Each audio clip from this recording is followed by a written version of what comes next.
Launch the Instagram app and ensure you're logged into your account. You'll arrive at the homepage where various icons are displayed at the bottom. Click on your profile icon. On your profile, locate the three bars in the top right corner and tap on them. From the menu that appears, select Settings. In the Instagram settings, you won't find an option to view sent follow requests. To access this feature, go back by tapping on the three bars again. Now select Your Activity from the menu. In Your Activity section, scroll down to the bottom.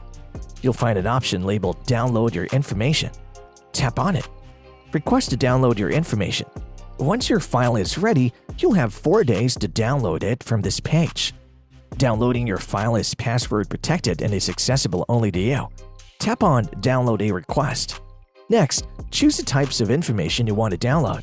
You can either select All or scroll down and choose Followers and Following. In this example, we'll select All.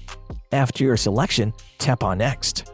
You can now choose the format, media quality, and date range for your download. After making these selections, tap on Submit Request. Instagram will notify you within a few days. Return to this page when notified. In the downloaded file, locate the Followers and Following folder. Inside this folder, you'll find the option to send follow requests. That's it. This is how you can send a follow request on Instagram. If you found this guide helpful, please consider liking, sharing, and subscribing. Thanks.